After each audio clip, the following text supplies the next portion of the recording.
สบายดีเด้อทุกคนวันนี้มาส่งใหม่ครั้งสุดท้ายใจเต้นตุบๆอยู่ละ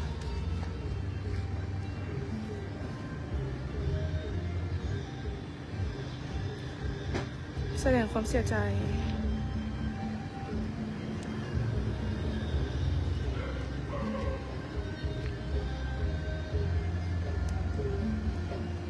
มื้อนี้เป็นมื้อสุดท้ายแล้วเด้อ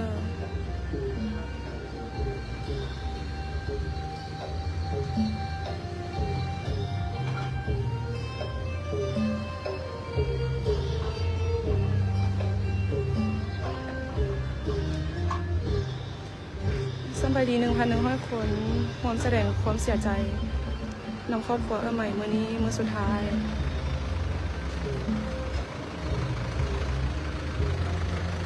มาทุกคนไปส่งใหม่ครั้งสุดท้ายกันเลย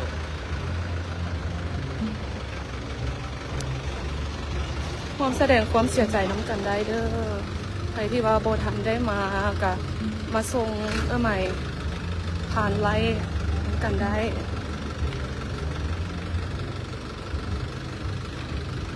เศร้าใจดิ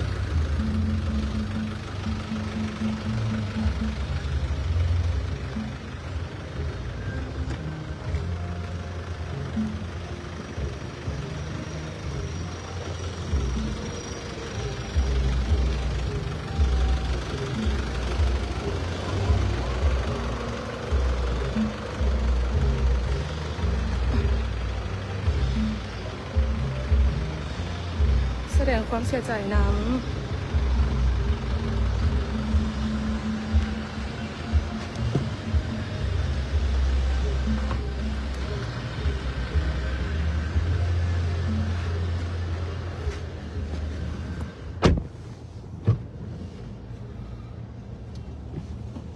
ไปสู่ภูมิภพที่ดีเด้อเอ้ยเนาะ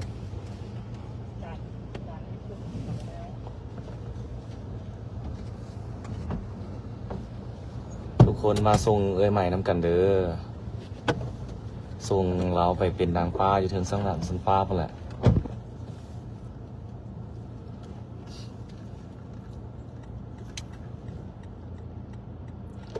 ขอแสดงความเสียใจด้วยนะคะฟังไทยเนาะผู้ใดที่ว่าได้ติดตามข่าวเนาะก็จะฮู้เนาะว่าเกิดเหตุการณ์ยังขึ้นเนาะการสูญเสียครั้งนี้มันโบแมนการสูญเสียธรรมดาเนาะมันเสียคนดีๆเสียคนที่หลายๆคนฮักไป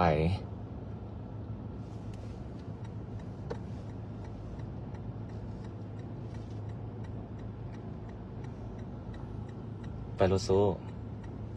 ยังวางมากหลายลูก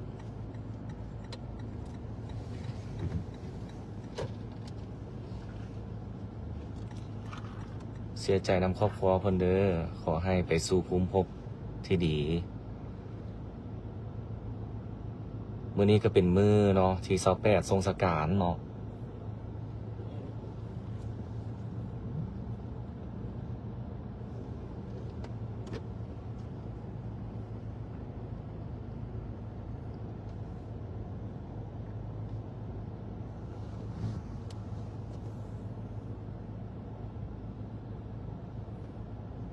อยู่วัดป่าโพนสว่างว่ะ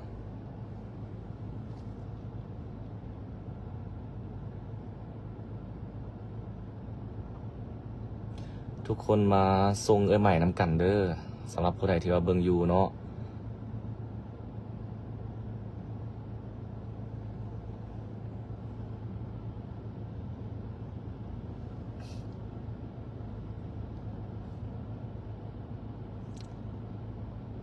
แน่นอนแหละใครได้ติดตามเนาะข่าวหลายคนก็หดหู่หลายคนก็เศร้าใจหลายคนก็เสียใจค่อยเองรวมทั้งค่อยเองเนาะนอนบ่หลับมา3 มื้อละเมื่อคืนนี้ค่อยยังฝันท้ายเลยและทุกมื้อนี้ก็มีแต่ข่าวไฟไหม้เนาะ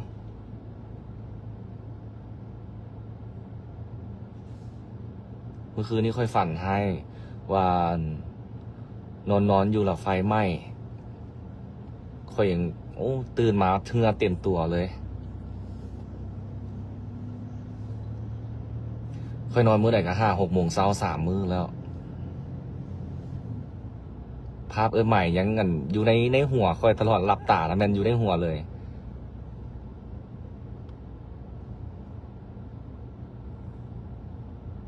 เสียใจนำเด้อไอ้บอยเนาะขนาดบอยคนนอกได้บ่แม่นคนในครอบครัวเราเนาะแต่เราฮักค่อยนะคือน้องคือนุ่งเนาะคือน้องคนหนึ่งเลย มีงานมีอย่างเรามาหา มีงานเราค่อยก็ไปหาเราตลอดเนาะเป็นเอื้อยคนหนึ่งที่อยู่วงการออนไลน์แล้วเราบอกสอนแต่แนวดีๆเราสอนเนาะให้ยิงแอดสอนให้ดูแลตัวแทนสอนความหู้แบบโบกเก็บความหู้เลย แล้วเราก็บอกเอาอย่างจากค่อยเนาะที่เราสอนมา ทุกคนเห็นเนาะว่าคนจะมาทรงสกการใหม่นี่หลายมาแสดงความเสียใจนี่หลายอีหลีเพราะว่าใหม่เราเป็นคนหนึ่งที่ว่าบ่มีพิษมีภัยกับไผเนาะและมีแต่ให้คำปรึกษามีให้แต่คำแนะนำเนาะลมได้ทุกเรื่องสำหรับใหม่เนาะค่อยกล้าเว้าได้เลยว่าค่อยเป็นคนหนึ่งที่ฮักเราคือเอื้อยคนหนึ่งเนาะเพราะว่าเราบอกสอนค่อยตอนค่อยเจ้งตอนค่อยอยู่คำหุงคันผู้ใดเห็นเนาะตอนนั้นค่อยเจ้งล่ะค่อยไปหาเราอยู่เฮือนเนาะไปขอให้เราสอนยิงแอดให้นั่นแหละเนาะเพราะว่าตอนนั้นค่อยก็อยากเติบโตอยากประสบความสำเร็จคือเราเนาะเพราะว่าเราหันตอนนั้นหันขึ้นเฮือนแล้วคันจูเจ้าหู้นิสัยใหม่นี่เราเป็นคนหนึ่งที่ว่าดีหลายและกระลมในทุกเรื่องบ่มีพิษมีภัยกับไผ่อีหลีบ่เคยเว้าถึงไผ่ในทางที่บ่ดีเลย เรายังบอกใครว่าบ่อยเอ้ยยามน้ำขึ้นฮิปตักเอาเด้อเนาะเพราะว่าค่อยกำลังรุ่งเนาะปีกายปีก่อนนี่ปีกายนี่นอนตอนย้ายมาอยู่คนตองหันค่อยกำลังรุ่งแหงเราก็สอนค่อยเนาะบอกค่อยต่างๆโดยที่บ่เสียดายข่มหู้นะข่มหู้มันบ่เป็นไผสิมาสอนกันได้ง่ายๆค่อยเลยฮักแล้วหลายขนาดนี้เนาะ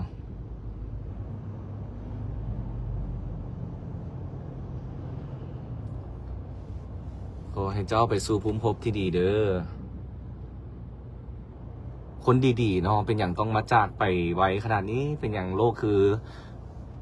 โหดร้ายและกับโลกคือใจร้ายกับเราขนาดนี้เรากำลังมีชีวิตที่ดีเนาะมีครอบครัวที่สมบูรณ์แบบมีผัวที่ฮักเรามีลูกที่น่าฮักมีเฮือนมีศาลมีรถมีศูนย์ความงามที่กระหาก็เปิดเนาะค่อยกับมันได้มาอวยพรเรา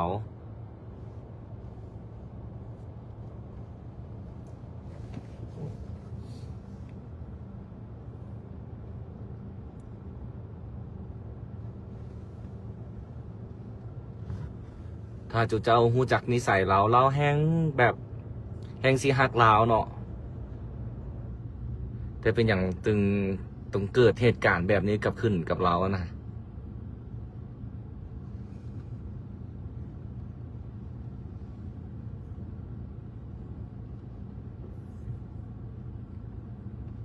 มันไม่มีใครอยากให้เกิดเนาะถ้าเสียแบบเสียได้ครอบได้ล้าหรือว่าได้อย่างกันมันกันยังดีได้มันมอแต่ว่าอันนี้เสียแบบทั้งที่มื้อก่อนเนาะมื้อวานนี่แหละมื้อก่อนค่อยมาหาเราเนาะมีโอกาสได้รวมกับน้องทรายเล้าเนาะน้องทรายเล้าหันกับเราให้ฟังทุกสิ่งทุกอย่างเนาะค่อยก็บ่ได้ถามดอกว่าเกิดเหตุการณ์อย่างขึ้นเนาะเพราะว่ามากับเก่งใจเขาเจ้าเนาะเพราะว่าซ้ำหั่นเนาะสภาพจิตใจเขาเจ้าก็ใจสลายหมดแล้วทั้งผัวเนาะทั้งน้องทรายเล้าทั้งแม่เนาะทั้งครอบครัวเขาเจ้าเท่าไหร่ค่อยก็บอกอยากถามอย่างไรแต่เราก็มานั่งเบ้าให้ฟังเนาะมานั่งล้มมาน้องทรายเราซื้อจิตเนาะผัวเราหันค่อยบอกกล้าถามอยู่แล้วแหละบอกกล้าล้มอย่างไรไม่แต่ว่าให้กำลังใจเราเนาะว่าบ่ต้องคิดอย่างไรเด้อบ่ต้องเข้าไปเบิ่งโซเชียลบ่ต้องไปอ่านคอมเมนต์อีหยังทั้งสิ้นเนาะเพราะว่าย่านสภาพจิตใจเขาเจ้าเนาะหลานน้องทรายเราก็มานั่งลมนำเนาะกลางคืนเนาะกลางคืนเมื่อนั่นแหละวันที่25วันที่25เนาะ คันเกิดเหตุการณ์ตอน1 โมง 2 โมงเนาะกับกระเซียนออกมาทันเบิดแล้วว่าเนาะ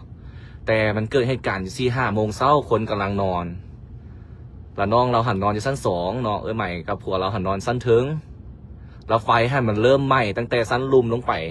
น้องเราหันไขประตูเนาะไขประตูออกไปคือไฟกับควันท่านน่ะปิวเข้ามาในห้องนอนเราจนหายใจสิบ่ออกเนาะคือไฟมันลุกไหม้แหงแล้วเนาะแฟนน้องชายเราก็นอนน้ำกันเนาะแฟนน้องชายเราหันกันนอนน้ำกันไขประตูออกมาคือตกใจเนาะห้องให้ซอยแน่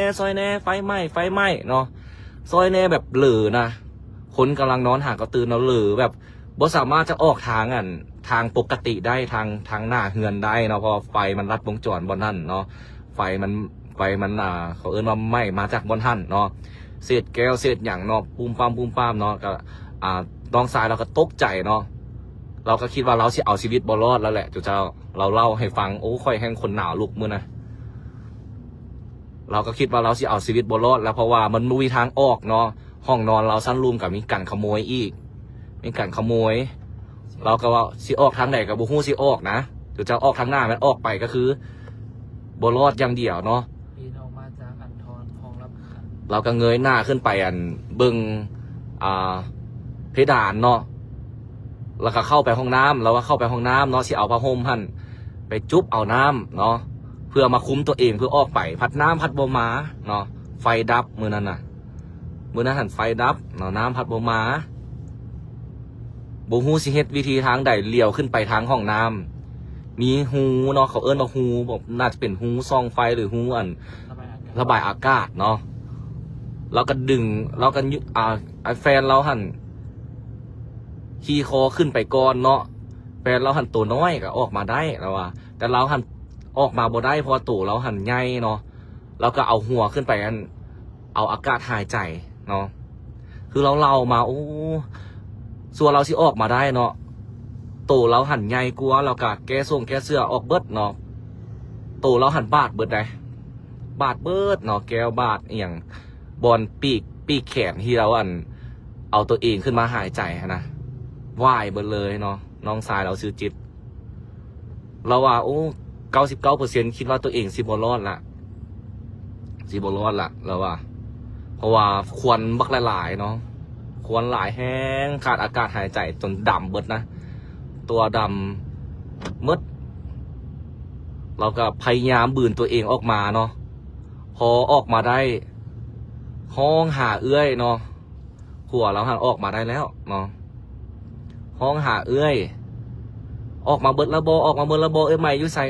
สเนาะพอโบเห็นเอื้อยเนาะคือทุกคนเห็นแล้วเนาะพอโบเห็นเอื้อยก็คือตอนมันไหม้แห้งแล้วมองโบเห็นเอื้อยใหม่เนาะคือมันไหม้แห้งแล้วเขาเจ้าก็ให้อยู่หน้าเฮือนนั่นแหละทั้งผัวทั้งน้องชายเราเนาะส่วนลูกกับแม่ท่านไปนอนเฮือนพี่น้องเนาะสาเราเล่าให้ฟังท่านนะมันบ่มีไผอยากให้เกิดเหตุการณ์แบบนี้ขึ้น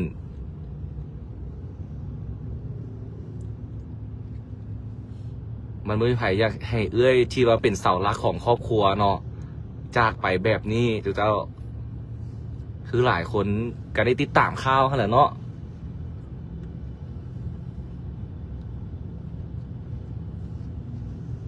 แต่ผัวเราหันบอกกล้าที่จะคือข่อยกับบอกกล้าที่จะถามแล้วก็เราก็บ่อยากจะเล่า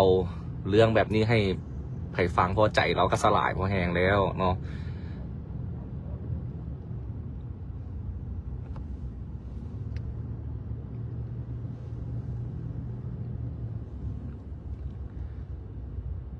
ขอให้ดวงวิญญาณใหม่ไปสู่ภูมิภพที่ดีเด้อทุกคนมาส่งใหม่ไปเป็นนางฟ้าอยู่ถึงสวรรค์ชั้นฟ้านำกันเด้อไผที่ว่าบ่ได้มาเนาะไผที่ว่าบ่ได้มาส่งด้วยตัวเองไผที่ว่าติดตามข่าว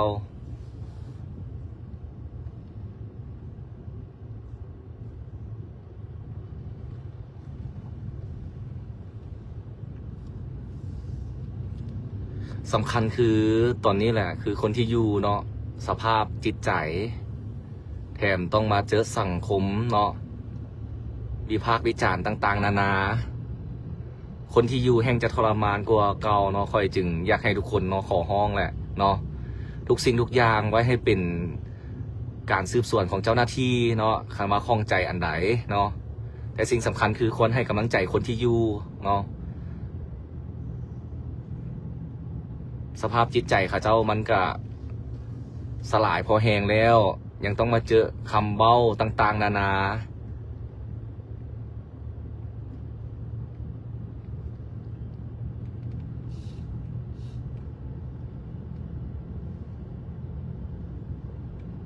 ประเทศลาวเจริญมากเลยค่ะเพิ่งเคยเห็นวันนี้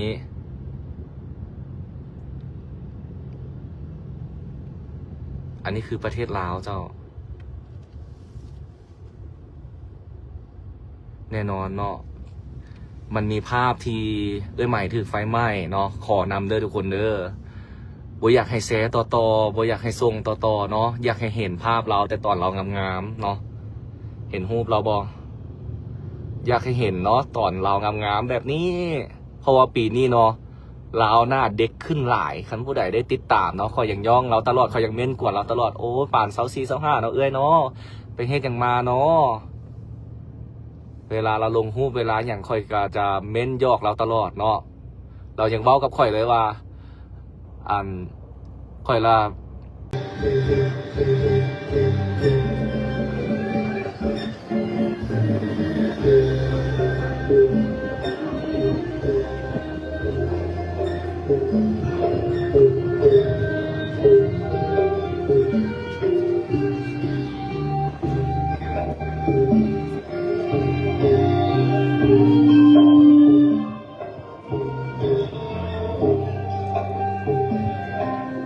เสียใจนำเด้อ ผักสวนสาวหนุ่มเด้อเอาสวยๆกันเด้อ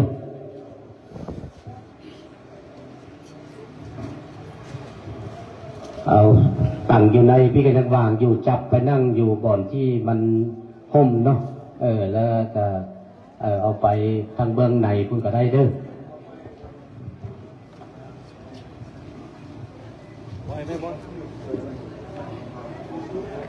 มันยาวๆมาพี่จะพูดใกล้กันเป็นช่องการแก้ว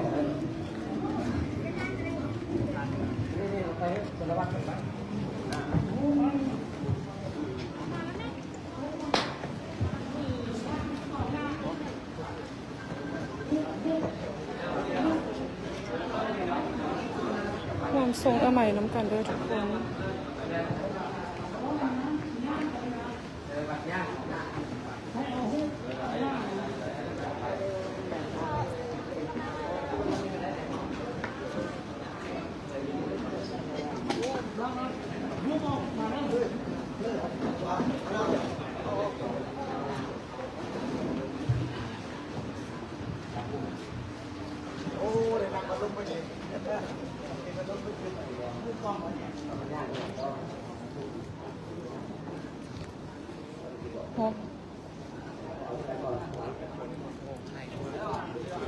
แสดงความเสียใจนำครอบครัวแม้แล้วมื้อนี้เป็นมื้อที่เขาจะมาส่งเป็นครั้งสุดท้าย ใจหายสุดๆเลย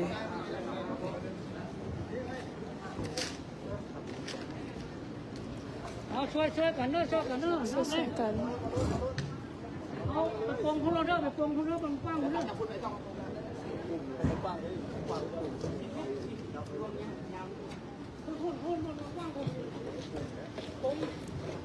ความแสดงความเสียใจน้ำกันได้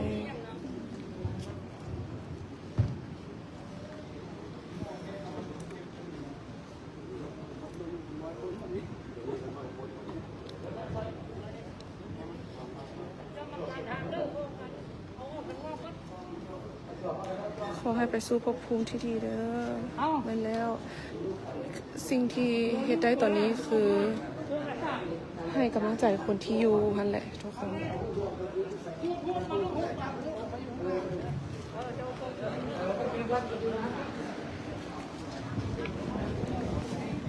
พูดดีกันนะนั่งดีกัน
เก้าปีท่านก็ให้กับลูก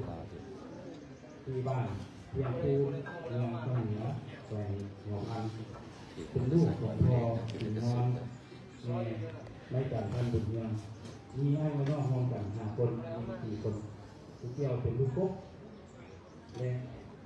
ในปัจจุบันได้มาสร้าง พอเป็นยัง บ้าน ยังโดนมั้ เพื่อนดู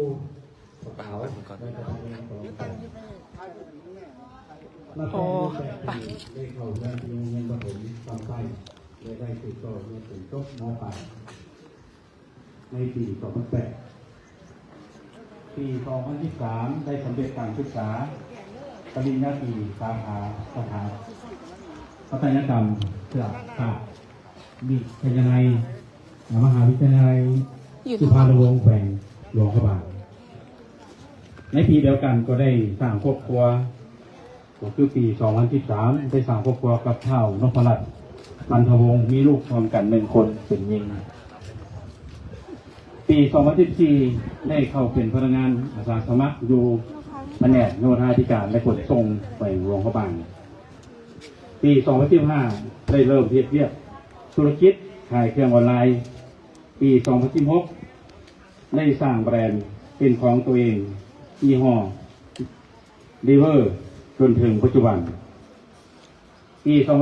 2024ได้เปิดคลินิกเสริมสวยความงามดีเวอร์อยู่เมืองของตัวเองบ้านผาขาวเมืองสะเทนีแล้วก็หนองจันทร์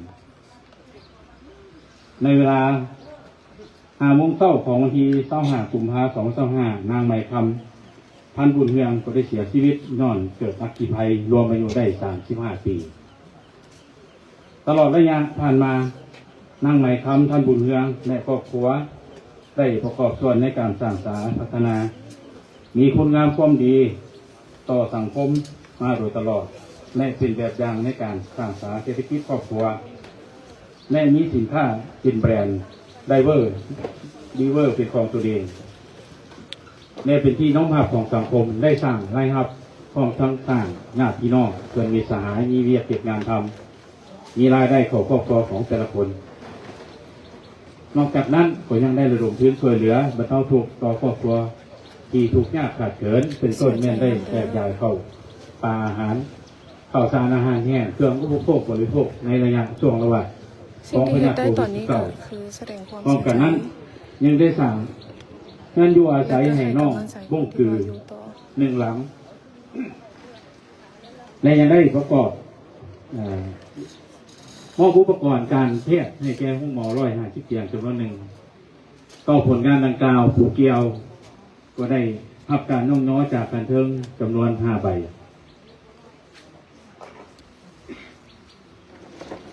นั่งไหมคำเอ่ยพวกเขาจะการเลือกคุณงามความดีของเจ้าไปตลอดไปทางการจะตั้งพ่อแม่ลูกหลานญาติพี่น้องจะเป็นผู้คอยสนับสนุนดูแลบนแยงได้ให้ความช่วยเหลือแก่ครอบครัวของพวกเจ้าและขอให้เจ้าจงไปสู่สุคติฉะนั้นเพื่อเป็นการไล่และส่งดวงวิญญาณของนางไหมคำท่านบุญเรืองไปสู่คุ้มภพที่ดีขึ้นสู่สวรรค์ชั้นฟ้าเงี้ยบรรดาท่านลุกขึ้นเพื่อก้มหัวไว้อะไร3 วินาทีปฏิบัติเกิดผัดอีกคือ 1ตั้งนาการจะตั้งนาครอบครัวพันธวงศ์ตั้งนาครอบครัวท่านบุญเฮียงขอแสดงความขอบใจมายังบรรดาญาติพี่น้องส่วนมีสหายแขกที่มีเกียรติทางนี้ทางกายที่ได้สละเวลามีค่ามาร่วมงานในงานซาเป็นที่ศพของนางไหมคำท่านบุญเมืองในครั้งนี้ขอให้บรรดาทานจงมีแต่ความสุขความเจริญประสบผลสำเร็จในหน้าที่การงานการค้าการขายผู้เป็นพนักงานขอให้ได้เลื่อนตำแหน่งผู้เป็นเจ้าค้าเจ้าขายขอให้ร่ำรวยเงินคำและก่อนจะกลับบ้านกับเพื่อนขอเชิญบรรดาทานไปร่วมรับประทานอาหารที่เพื่อนของผู้เกี่ยวอยู่ที่บ้านปะขาวเมืองธานีและพร้อมกันนี้ขอแจ้ง ขอแสดง ข่าว ความเสียใจด้วยนะ มือต่างห่างกาเขียวหนองเห็ด ห่อขนมข้าวต้มก็คือวันเสาร์ที่หนึ่ง ครั้งสุดท้ายภาพ เดือนมีนา2565เป็นมือห่างหาใกล้เทียมห่อขนม จุก ข้าว อี ต้ม หลี ในวันอาทิตย์ที่2มีนา2565เป็นมือทำบุญใส่บาตรถวาย แต่ สัง ก็ ฆ อยาก ทาน ให้ทุกคนให้ พระส กำ ง ลั ฆ์ ง พระ ใจ วงศ์ คนที่อยู่ต่อ ในการนี้